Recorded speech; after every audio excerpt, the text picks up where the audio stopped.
This is episode 283 of SLP, as we dream of lock-ins down at the Fox and raise an eyebrow or even two at some of the week's news. We've also got round 15 of Super League to recap, with some playoff place implications, NRL Brit Watch as the finals down under continue, and we preview what will undoubtedly be the strangest cup final we've experienced. So mask up, socially distance, I'm looking at you, Barrow, and strap in. It's SLP time.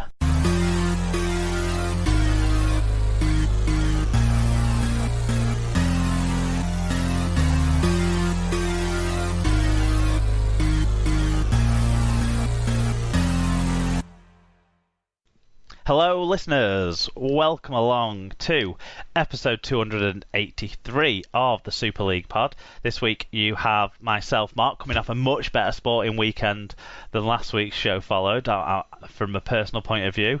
And we've got Alan. Hiya Alan, welcome back. Hello everybody, and hello Mark, how you doing? Yeah, like I say, better sporting weekend than last week. It must be weird for you, though, because you've kind of got a lot of sport to enjoy still at the moment, but no real things that have got your sort of fandom attached to it too strongly. With like no, yeah, I don't have a specific dog in the fight, and I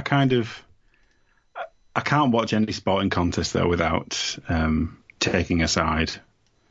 It's impossible for me to do so. So even if it's two teams I dislike, like Wigan and Wire, for example, I always have to pick a side.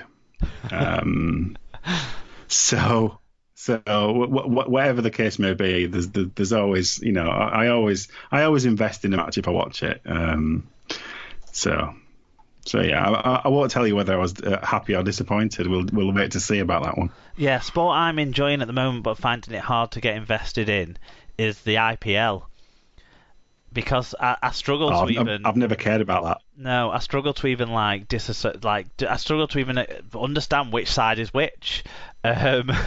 Because they're all just really shiny and full of super big names, and I forget who plays on the same side to swap players. So each time I see Johnny Bairstow and David Warner opening the batting together, I'm surprised each time.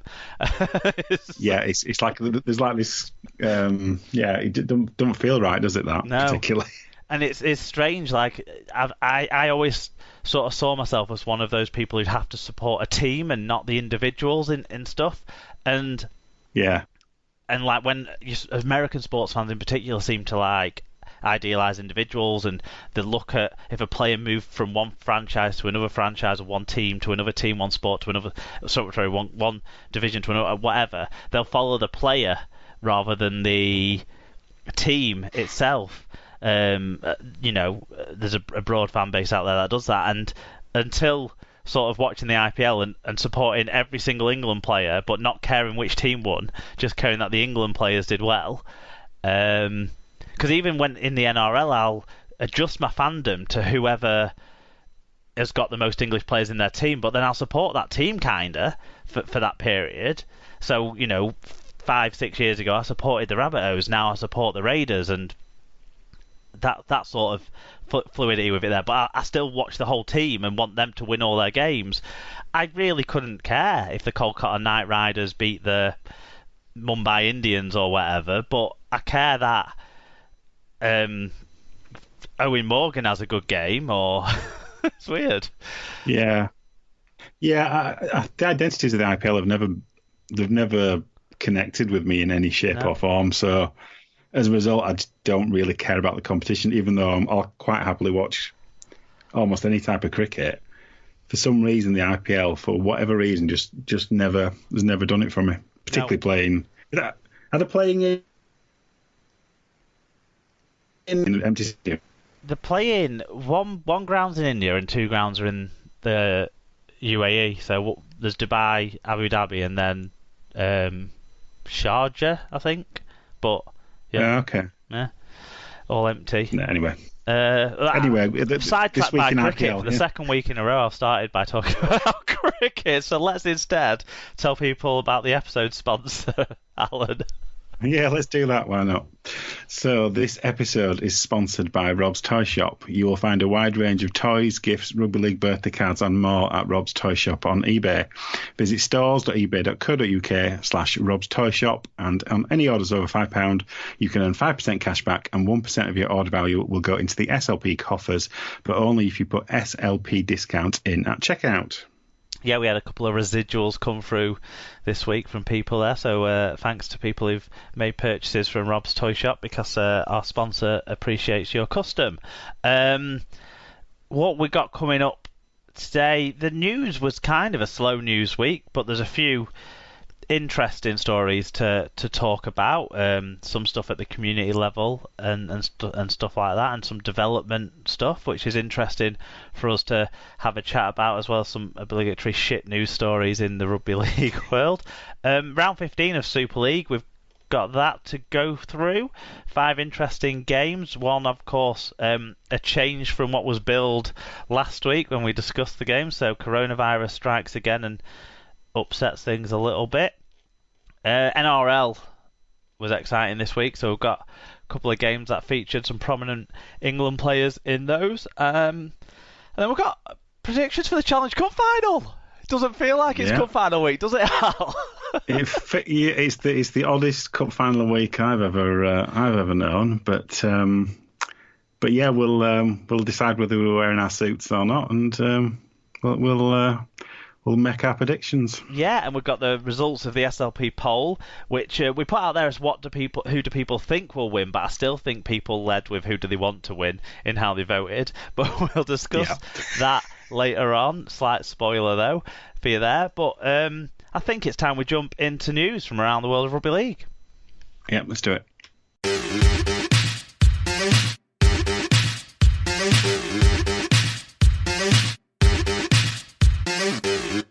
So we move on to this week's news, and first of all, Hull KR have appointed Paul Lakin as the club's new chief executive from the 1st of November.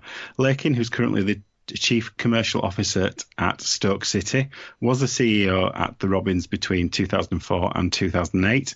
He left to become the Head of Commercial Affairs at Wolverhampton Wanderers before moving to Stoke after that. Lakin's arrival will mean that current CEO Mike Smith will move sideways to head up the club's community trust. And Tom Andrews, as you'd expect, got in touch on this one, said, "Knew Neil wouldn't leave us in the shit. Glad to have Lakin back on board. Hopefully his experience leads us through the next couple of challenging years."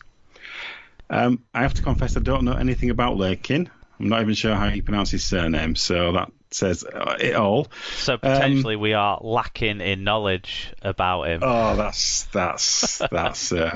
far too good for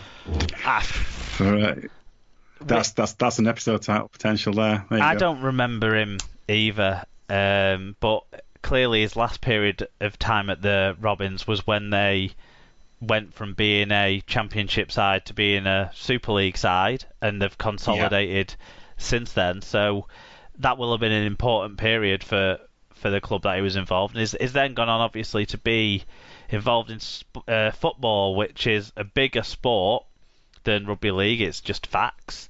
And so probably that experience and know-how that he'll have picked up in that bigger environment, you would hope should be helpful.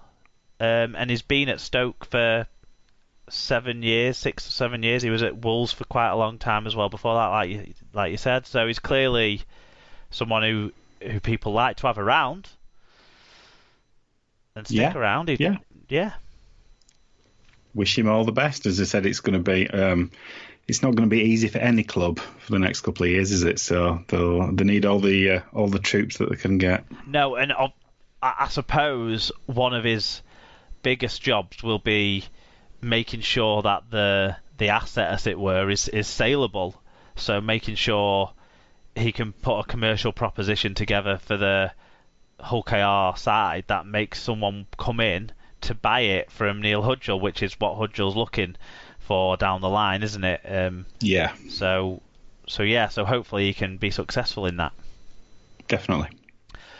The other big news story this week was that former World Cup winning head coach Tim Sheens has resigned from his role with Championship side Widnes Vikings. Sheens, who led his native Australia to the World Cup in 2013, signed a 2-year deal in October 2019. However, the 69-year-old only took charge of 7 competitive games, 5 of which he won, before the season was cut short because of the coronavirus pandemic. And it seems that sort of uncertainty over the future there in a part-time club with, I guess, limited expenditure means that Tim Sheens has stepped aside. I guess it's a cost save for them because I'm sure he wasn't cheap. Probably not, no.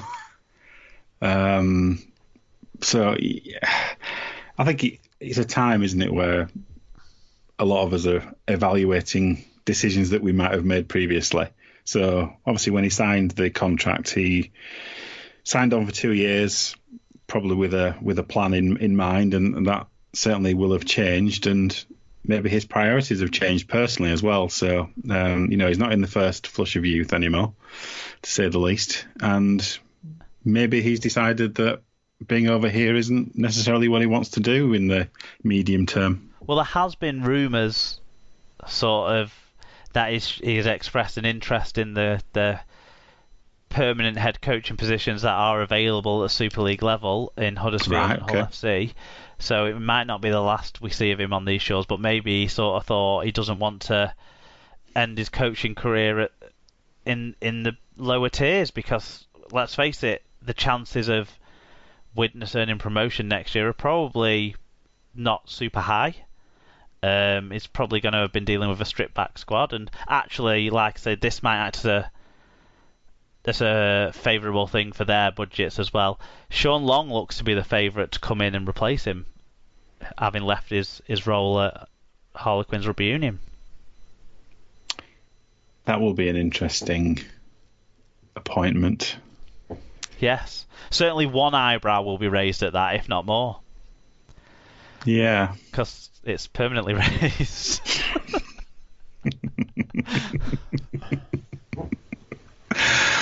In other news of people changing their minds, ex-Halifax and Wakefield prop Keegan Hurst has retired from rugby league. So Hurst, 32, played for Halifax in the shortened 2020 season, having previously featured at Super League level for Wakefield. He had agreed to return to Batley Bulldogs in 2021, but has instead opted to end his career. I have a weird feeling that he'll change his mind again at some point, and we will see him play again in the Championship or League One. The 2021 season's still a fair way off yet. Yeah. I don't know. I don't know why, so. But it's just a feeling. I read the story and I sort of thought, nah, I'm not sure I'm buying it. I'm not sure I'm buying it. I don't know why, but good luck to him in his life after rugby league if this is the end of his time with the sport. Yeah. We'll see if you're right. Yeah, York City Knights have completed a signing of Australian halfback Brendan O'Hagan. The 21-year-old joins the club after spells with 3 NRL clubs, most recently the West Tigers. Makes a change from not signing a 30-year-old and plus. Yeah, but they're a commitment to British youth still is questionable. Yes, true. No, we have talked, to be fair, about a couple of dual reg community signings they've made with Hewith and stuff over the last few weeks. So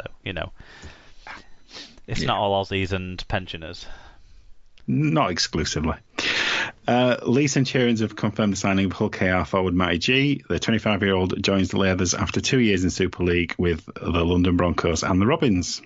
Whitehaven have re-signed prop Glenn Riley on a 2-year deal. The former Warrington and London Broncos prop first joined Haven in 2016. He's made 51 appearances so far for the Cumbrian side. Also Whitehaven winger Dave Thompson has signed to commit to the club for the 2021 Championship season, having signed a 1-year deal with the club. Disciplinary news out of the RFL today. Ed Barber of Halifax has been found guilty of breaching the RFL's operational rules, social media code of conduct and the respect policy. Barber has been fined £1,000 with 750 of it suspended until the end of 2021, and a reprimand has been entered on his disciplinary record. His punishment has, however, been mitigated by his contrition, which included volunteering for educational courses on inclusion and diversity.